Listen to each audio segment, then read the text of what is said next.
रात का वक्त था। छत पर हल्की ठंडी हवा चल रही थी। अलियान अपने दादा अबू के पास बैठा हुआ था।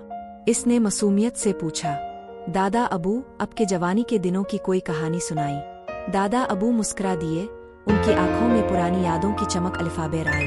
बेटा, जो मैं तुम्हें सुनाने जा रहा हूँ वो सिर्फ एक कहानी नहीं, एक असल वाकया है। ये इस वक्त की बात है जब मैं तुम्हारे परदादा के घर रहता था। मेरा एक छोटा भाई था, बहुत ही हुसैन और जवान था।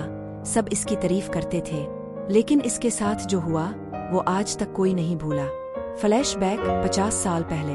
दोपहर ढल चुकी थी, सूरज ढलने का वक्त था। आदम अकेला नहर के किनारे बैठा हुआ खाविद को हल्का कर रहा था। इस वक्त इसे महसूस हुआ जैसे कोई इसे दूर से देख रहा हो। पहले तो इसने ध्यान ना दिया, लेकिन फिर बार बार वो एहसास होने लगा। अचानक इसने पानी के ऊपर से एक रोशनी की झलक देखी। इस रोशनी से एक हुसैन परी सामने आई। इसकी आंखें चमकते हुए सितारों जैसी थीं और इसके चेहरे पर एक अलग सी रावहनी रोशनी थी। आदम का दिल जोर से धड़कने लगा। परी चुपचाप इसे देखती रही। आदम घबरा कर फौरन वहां से भाग गया। जब आदम अपने कमरे में बैठा था, इसने देखा कि वही परी इसके सामने खड़ी है। इस बार इसने कहा, मैं तुम्हें नुकसान पहुंचाने नहीं आई, मैं तुमसे मोहब्बत करती हूँ।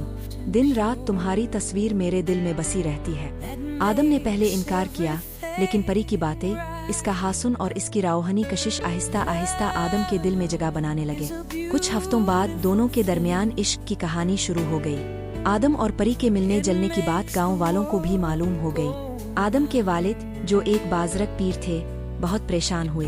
इन्होंने समझाया, बेटा, इंसान और परी का रिश्ता मुमकिन नहीं, ये मोहब्बत तुम्हें तबाह कर देगी। लेकिन आदम अब इस परी का दीवाना बन चुका था। एक रात परी आदम को अलिफाटे कर अपनी प्रिसत्तान ले गई, जहाँ चांदनी के साए में उनका निकाह हुआ। पूरी प्रिसत्तान उनके रिश्ते की गवाह बनी। निकाह के बाद परी ने आदम के घर मिठाइयाँ भेजे। जब आदम के अबू को इसका पता चला, उनका दिल टूट गया।